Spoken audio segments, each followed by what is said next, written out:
नमस्कार, प्रीति woman channel में मैं प्रीति आप सभी दर्शकों का वेलकम करती हूँ। और आज का जो मेरा टॉपिक है वो है, अगर आपकी भी किसी से नहीं बनती है, पर्सनली आपके इन लॉज में नहीं बनती है या फिर आपके अगल बगल नहीं बनती, किसी से भी अगर आपका मनमुटाव रहता है और आप उस चीज़ को लेकर के टेंशन में रहते हैं कि अब मैं क्या करूँ, तो मैंने सोचा कि चलो ठीक है, आज मैं इस पॉइंट पे डिस्कस करती हूँ। गाइस, जो मेरा पर्सनल ओपिनियन है वो ये है कि हर कोई इंसान इस दुनिया में अलग होता है। मतलब आप खुद सोचो, जब आप पैदा होते हो, जिस घर में आप जन्म लेते हो, तो उस घर में क्या सबकी सोच मिलती है? हो सकता है किसी के घर में मिलती हो, लेकिन जनरली मैंने देखा है जो ये है कि हर किसी की सोच नहीं मिलती, क्योंकि हम अकेले आए हैं और हम अच्छे से पता है आपको कि आप तो अकेले आए ना। तो ये बताइए, आपकी सोच कैसे किसी से मिल सकती है? हर किसी के लाइफ की जो जीने का तरीका होता है वो अलग होता है। हर कोई इंसान अलग खाना खाना पसंद करता है, हर कोई इंसान अलग तरीके से रहना पसंद करता है, हर किसी की कपड़े पहनने के ढंग अलग होते हैं, हर किसी की सोच अलग होती है। मतलब ये आप नहीं कह सकते हो कि यार मैं पर्सनली किसी की बात करूँ कि यार वो मेरे से मेरी बुराई कर रहा है, या मेरे पड़ोस में मेरी नहीं पड़ रही है, या फिर मेरे ससुराल में मेरी प्रॉब्लम चल रही है, मेरे सास से मेरी प्रॉब्लम, मेरी ननद से प्रॉब्लम है। तो मैं उन लोगों को यही समझाना चाहती हूँ कि प्लीज़ आप इस बात को लेके तो बिल्कुल हेडक मत पालिए कि आपकी किसी से भी पटरी नहीं खा रही। क्योंकि मेरा सच बताओ ना, आप इस बात को दिमाग में बिठा लीजिए, इट्स रियली 100% ट्रू कि आप अकेले आए हैं, ठीक है, और आप हर किसी इंसान से अलग है, आपकी सोच अलग है। हाँ, आपका किसी से नहीं पटरी खाए, इस चीज़ का बिल्कुल गम मत मनाइए, क्योंकि नहीं खाता भाई। आप कितने भी अच्छे रहिए, आप ये सोचिए कि अगला पार्टनर कोई भी हो, चाहे वो रिश्ता भाई बहन का हो, माँ बाप का हो, हस्बैंड वाइफ का हो, ननंद भाभी का हो, सास, किसी का भी हो, लेकिन हर कोई इंसान आपसे 100% आपके लिए नहीं हो सकता।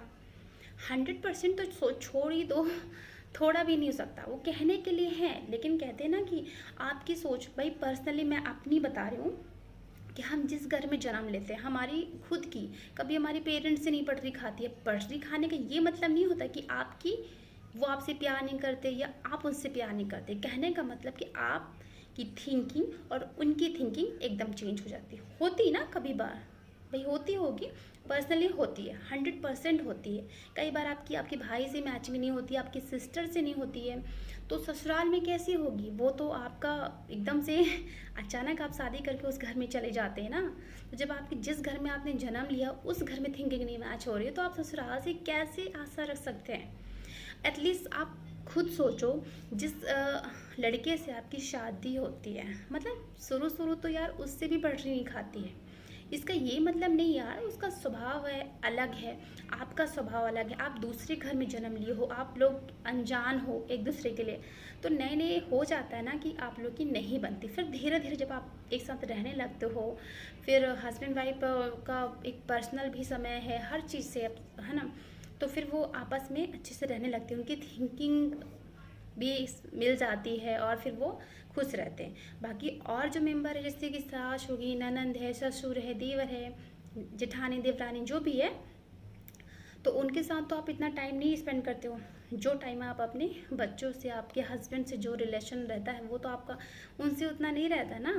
तो इसलिए आपकी उनसे मैचिंग नहीं होती, उनकी थिंकिंग आपसे नहीं मिलती। तो इस चीज़ का दुख मत मनाइए।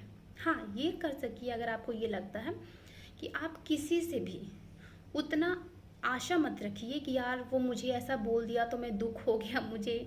नहीं, आपको किसी से कोई आशा नहीं करनी है। आपकी दूसरों से मतलब कि वो आपको खुश रखेगा, ये आशा करना ही गलत है। यही चीज़ सबसे बड़ा दुख का कारण है।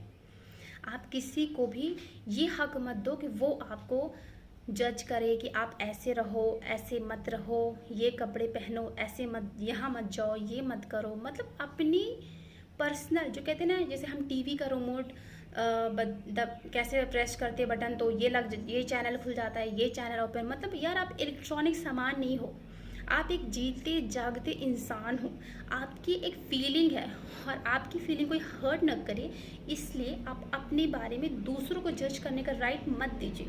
क्योंकि अगर आप ये राइट किसी और को देंगे तो सिंपल सी बात है, वो इंसान आपको दिल दुखाएगा, आपको सोचेगा कि भाई ये इंसान ऐसे रहे, ये इंसान यहाँ जाए, ये इंसान ये कपड़े पहने, हो ही जाता है भाई।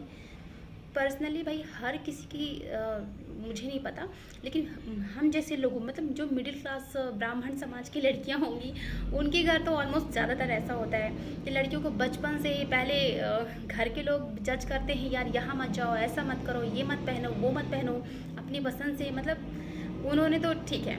फिर सेम शादी के बाद भी यही होता है, शादी के बाद भी हस्बैंड होता है, सास ससुर होते हैं, ननंद होती है, और भी फैमिली मेम्बर आपको आपकी इशारों पे चलने के लिए बोलते हैं। लेकिन प्लीज़ आप, मैं ये नहीं कहती कि आप किसी के अगेंस्ट जाओ, लेकिन इतना भी खुली छूट किसी को मत दो कि वो लोग आपको जज करने लगे, आपकी खुशियों पर ही रोड़ा बन जाए। यार बिंदास रहो, किसी की बातों का कोई फ़र्क आपको नहीं पड़ना चाहिए। आप ये मतलब किसी के सामने इतना बकबक करने की ज़रूरत ही नहीं है, ठीक है ना। कि ये नहीं भैया कि आप बस, अगर कोई इंसान आपके साथ ऐसा काम कर रहा है कि आपको बुरा लगता है, तो आप उसका रिएक्ट करना बंद कर दीजिए। कहने का मतलब कि आपको उसकी बातों का कोई फ़र्क नहीं पड़ना चाहिए। आपको ज़्यादा किसी से मतलब ही क्यों रखना। मैं ये नहीं कहती हूँ भैया कि आप गूंगे बन जाओ, पर कहने का मतलब यार अपने काम से काम मतलब रखो, ठीक है। आपको जो काम करना है बिंदास करो यार, खाओ पियो मज़े करो, पर किसी के बारे में सोचकर टेंशन मत लो कि भैया ये यार वो ऐसे है, वो मुझे ऐसा बोल दी, यार मुझे बहुत दुख हो रहा। नहीं यार, इस दुनिया में अगर आप जितना किसी के बारे में सोचोगे, जितना किसी के बारे में आशा करोगे ना, उतने ही आप दुखी रहोगे। मेरी सिंपल सा एक फंडा है कि आप किसी के बारे में मत सोचो। हाँ एक बात है, लाइफ में गलत काम मत करो, कभी भी गलत काम मत करो, और बस अपनी आज़ादी में, आप खुद एक लेडी हो, आपको पता है कि आपकी क्या बॉन्ड है, ठीक है। पर आप दूसरा कोई इंसान क्यों जज करता है, क्यों बोलता है? क्योंकि आप खुद उसको एक राइट देते हो। मत दो यार, आपकी ज़िंदगी है, ये ज़िंदगी 4 दिन की ज़िंदगी मिली है, हंसने के लिए मिली है, खुश रहने के लिए मिली है। खुश रहो और अपने आसपास के लोगों को खुश रखो, लेकिन अपनी बारे में किसी को बकवास करने मत दो। मतलब यार मतलब ही मत रखो, जो बोलता है उसे बोलने दो यार। मतलब मैं तो नहीं मानती किसी के बारे में सोच के आप परेशान हो, नहीं हो, ठीक है। इंजॉय करो यार लाइफ में एकदम बिंदास। तो मैं सोचती हूँ कि आपको मेरी बातें समझ में आई होंगी और मैं आपके सामने ऐसी ही वीडियो लाती रहूँगी। लेकिन हाँ जी, एक और बात बता देना चाहती हूँ कि मैंने बहुत दिन से वीडियो नहीं बनाई, बहुत कम टाइम बचता था मेरे पास, मतलब मैं इतनी बिजी चल रही थी, वो चीज़ तो मैं अभी आपको नहीं बता सकती। लेकिन मैं बहुत जल्दी आने वाले समय में डेली की डेली वीडियो अपलोड करूँगी। बट फिलहाल अभी के लिए मैं माफ़ी चाहती हूँ। तब के लिए रखिए अपना ध्यान, और मैं मिलती हूँ आपसे नेक्स्ट वीडियो पर। और एक और बात, अगर आपको मेरी वीडियो अच्छी लगती है तो प्लीज़ इसे लाइक किया करिए और सब्सक्राइब कर लीजिए अगर आप मेरे चैनल पर नए हैं, और शेयर करना है वो आपकी चॉइस है, क्योंकि अगर आपकी मर्जी होगी तो ही करेंगे, मेरे बोलने से तो नहीं करेंगे। Okay friends, bye, thank you.